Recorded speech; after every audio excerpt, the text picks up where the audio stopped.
जय माता दी।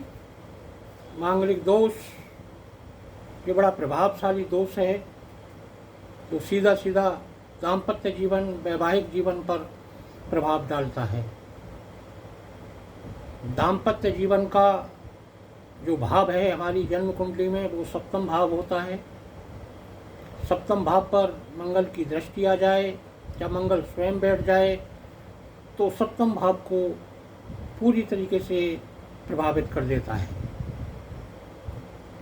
यूँ तो बहुत सारे लोग यानी कि 50% लोग मांगलिक दोष से पीड़ित होते हैं, लेकिन इसके दुष्प्रभाव से बचे हुए होते हैं। कारण ये होता है कि कुछ युतियाँ ऐसी होती हैं जो मंगल दोष को प्रभावहीन बना देती हैं। उन युतियों की हम चर्चा करेंगे।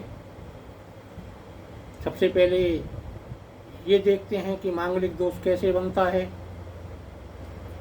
आपकी लगन कुंडली में प्रथम भाव, चतुर्थ भाव, सप्तम भाव, अष्टम भाव या द्वादश भाव में यदि मंगल बैठा हुआ है तो ऐसा व्यक्ति मांगलिक माना जाएगा।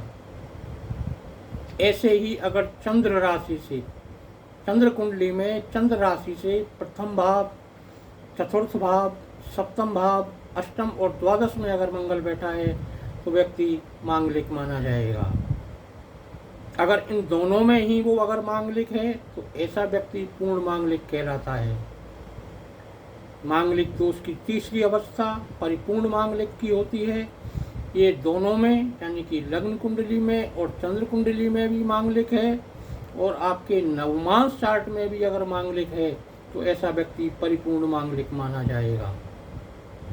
मंगल की चतुर्थ, सप्तम और अष्टम दृष्टियाँ होती हैं। प्रथम भाव में जब बैठते हैं तो सातवें भाव को वो सप्तम दृष्टि से सीधा देखते हैं और उसके प्रभाव सप्तम भाव पे आते हैं। अगर चतुर्थ भाव में बैठ जाएं तो चौथी दृष्टि सप्तम भाव पे आती है। अगर वो सप्तम भाव में स्वयं बैठे हुए हैं तो निश्चित रूप से उसको प्रभावित करेंगे। अगर अष्टम भाव में बैठ जाएं तो सातवीं दृष्टि दूसरे भाव में जाती है जो जीवन साथी का मृत्यु भाव होता है। अगर द्वादश भाव में मंगल बैठ जाएं तो उनकी अष्टम दृष्टि सप्तम भाव पे आती है। मांगलिक दोष शादी में डिले करता है और वैवाहिक जीवन को खराब करता है। और अगर सप्तम भाव और सप्तमेश शनि राहु के साथ पीड़ित हो जाएं तो ऐसे व्यक्ति का तलाक की संभावना बन जाती है। मंगल दोष की जो युतियाँ हैं तो सबसे पहले मैं बात कर रहा हूँ परिपूर्ण मांगलिक दोष की, जिसमें लगन से, चंद्र से और नवमांश से अगर व्यक्ति मांगलिक है तो ऐसे व्यक्ति को मांगलिक व्यक्ति से ही शादी करनी चाहिए। या अगर एक युति ऐसी बन रही है कि शुक्र और गुरु अच्छी स्थिति में हैं और सप्तमेश अच्छी स्थिति में हैं, ये तीनों अगर हैं तो ऐसा परिपूर्ण मांगलिक व्यक्ति गैर मांगलिक व्यक्ति से शादी कर सकता है। उसके लिए गुरु धनु राशि में हो, मीन राशि में हो या कर्क राशि में हो, लेकिन ये अष्टम भाव में ना हो। पहली चीज़ ये है।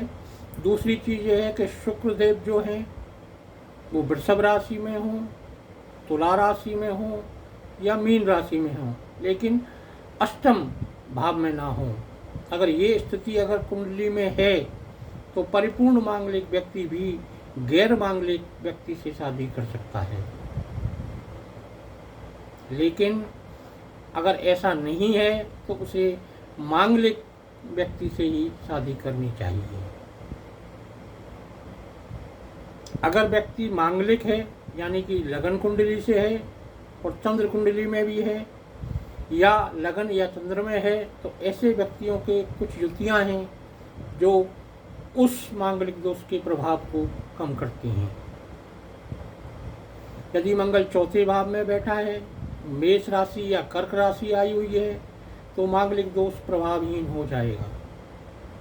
ऐसे ही मंगल अगर सप्तम भाव में बैठा हुआ है, मेष राशि या कर्क राशि आ रही है, तो भी मांगलिक दोष प्रभावहीन माना जाएगा। यदि मंगल वक्री होकर कहीं भी बैठा है, तो भी मांगलिक दोष का प्रभाव न्यूनतम माना जाएगा। अगर मंगल सूर्य के साथ 10 डिग्री से कम पे बैठा हुआ है, यानी कि दोनों सूर्य और मंगल के मध्य 10 डिग्री से कम का अंतर है, यानी कि मंगल अस्त हो गया है, तो भी मांगलिक दोष का प्रभाव कम होगा। यदि मंगल पर गुरु की दृष्टि आ रही हो, तो भी मांगलिक दोष प्रभावहीन होता है। जैसे मंगल प्रथम भाव में बैठे हैं, गुरु सप्तम में बैठे हुए हैं, तो मांगलिक दोष कट जाएगा। यदि मंगल सप्तम में है, गुरु प्रथम भाव में बैठ के दृष्टि डाल रहे हैं, तो भी मंगल दोष कट जाएगा। मंगल दोष गुरु की प्रथम, पंचम, सप्तम और नवम दृष्टियाँ होती हैं। ये दृष्टियाँ अगर मंगल पर पड़ती हैं, तो मांगलिक दोष का प्रभाव कम या निष्क्रिय माना जाएगा। शुक्र अपनी उच्च राशि में हो, अर्थात वृषभ, तुला या मीन राशि में हो, तब भी मांगलिक दोष का प्रभाव कम हो जाता है और ऐसा व्यक्ति भी गैर मांगलिक व्यक्ति से शादी कर सकता है। यदि मंगल उच्च का हो, तब भी मांगलिक दोष नहीं माना जाता है। अर्थात मंगल जहाँ बैठा हुआ है, उस भाव में अगर 10 नंबर लिखा हुआ है, अर्थात मकर राशि में अगर मंगल बैठा हुआ है, चाहे वो अष्टम भाव में ही क्यों ना हो, तो भी मांगलिक दोष नहीं माना जाएगा। मंगल वर्गोत्तम हो, तब भी मांगलिक दोष निष्क्रिय होता है। आप अपनी कुंडली में देखेंगे, मंगल के ऊपर अगर स्क्वायर बना हुआ है, तो वर्गोत्तम होता है। वर्गोत्तम का मतलब ऐसा है कि लगन कुंडली में जिस राशि में मंगल बैठा है, नवमांश में भी उसी राशि में मंगल बैठा होगा, तो ये वर्गोत्तम कहलाएगा और इसमें भी मांगलिक दोष का प्रभाव ना के बराबर होता है। यदि मंगल पर शनि की दृष्टि आ रही हो, तब भी मांगलिक दोष नहीं माना जा सकता। इन सभी युतियाँ अगर आपकी जन्म कुंडली में आ रही हैं, तो आप निश्चिंत होकर गैर मंगली व्यक्ति के साथ शादी कर सकते हैं। दाम्पत्य जीवन आपका अच्छा रहेगा। अगर खाली लगन में है या खाली चंद्र में है, तो ऐसा व्यक्तियों की ये युतियों के लिए कुछ अलग से कार्य करने की ज़रूरत नहीं है। वो मांगलिक दोष से छूटा हुआ माना जाएगा और मांगलिक दोष के उसके जीवन पर कोई प्रभाव नहीं पड़ेंगे। अगर लगन और चंद्र राशि दोनों में है, तो कुछ उपाय करें और ये युतियाँ बन रही हैं, तो आपका दाम्पत्य जीवन पूर्ण रूप से अच्छा माना जाएगा। एक स्थिति और होती है, वो ये होती है कि मंगल आपके जिस भाव में बैठा हुआ है और जीवन साथी के उस भाव में शनि या राहु में से कोई एक ग्रह बैठा हुआ है। जैसे लगन कुंडली के प्रथम भाव में मंगल बैठा हुआ है और जीवन साथी की कुंडली के प्रथम भाव में शनि या राहु बैठा हुआ है, तो ये मांगलिक दोष निष्क्रिय हो जाता है। आप मंगल दोष के जो भी उपाय करें, तो ये याद रखें